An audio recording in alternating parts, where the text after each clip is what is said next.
What are some creepy facts about human nature? Before we dig into it, don't forget to like and subscribe. Story 1. The eyes have a separate immune system than the rest of the body. If your body's immune system realizes your eyes exist, it'll attack the eyes and reject them from the body as if with a virus. Story 2. The call of the void. This occurs when humans are on high places, like rooftops or cliffs, and get the urge to jump. It's actually pretty common. Story 3. On a recent date with the CSI, I learned that a lot of people die naked on or near the toilet. Apparently, people get very hot and try to strip down when close to death. Story 4. That pretty much everyone has the capacity for extreme evil, given the right circumstances. Story 5. Learned memories, i.e. people 100% sure they remember things which actually never happened but were told many times by media or memes or others. I observed this for certain episode which happened less than 10 years ago and which everyone whom I asked witnessed themselves personally, but they all clearly remember it. In a way it was presented in memes and jokes and not how they actually saw it happen. Story 6. If you happen to have brain injury, there is a condition that makes you unable to recognize objects around you. Like you will see a fork, the colors and the shape of it, but you can't know how to use it, if it's edible or not, etc. Pretty scary thing to imagine. Story 7. If you're bored enough, you will begin to intentionally hurt yourself. Story 8. I remember reading that if you look at pictures of sick people, your immune system will automatically give itself a little boost, just by looking at the pictures. Story 9. We are one of the most violent things on earth yet, so social we legit will help even our enemies when needed. It's creepy because we will easily team up as indeed go back to killing each other. Story 10.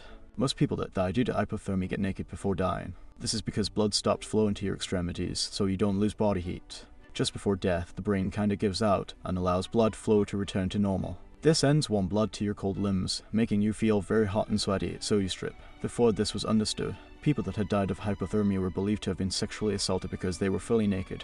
Story 11. You only need 30 people in order to trigger mob mentality, in order to control an entire crowd of anywhere upwards to 10,000 plus people blindly copying them. Story 12. One of my favorite aspects about human nature is how there are things in nature that we are the best at. Sure, we're not the fastest, strongest, or most agile, but out of everything in the animal kingdom, we can run the longest. Humans are adapted to do what very few animals can do, which is run for extended periods of time. Here's where it gets creepy. I saw it explained like this: imagine you're a gazelle on the plains of Africa early on in human history. You see some hairless apes running towards you, but frick, are they kind of slow?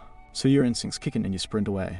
Once they're out of sight, you relax and go back to eating grass or whatever you're doing. But frick, they're there again running slowly towards you. How'd they figure out where you went? You don't know. You're a gazelle. So you sprint away again and think you're safe again. Then here come the hairless apes slowly coming for you. Once again you keep repeating this until you can't sprint anymore. You aren't adapted to continuously run long distances, but they are. Eventually you collapse and they get you. That's creepy to me, a slow-moving predator who somehow always finds you and chases you until you can't run anymore. Story 13. Bacteria dictates our behavior. Story 14. How one person can rule over millions of people. 100 million humans can fear one person collectively, and that person will remain in power for years until death. Once they die, that collective fear morphs into the worshipping of that evil person. Story 15. Look up bystander effect and mob mentality. There's another one I forget the name of as well. That's similar, where people will do terrible things they are not comfortable with when a person in authority is giving them orders while saying it's okay. It's scary how easy it is for good people to do terrible things or ignore terrible situations. They have a convenient power to fix. Story 16. We do not hibernate. Story 17. We're smart enough to make a perfect society, but too greedy to make it work. Story 18. Eventually all our graves go unattended. Story 19. There really is no profile of a person who falls victim to a cult. Anyone is susceptible. Cult members can come from any socioeconomic or educational background, any race, sex, religion.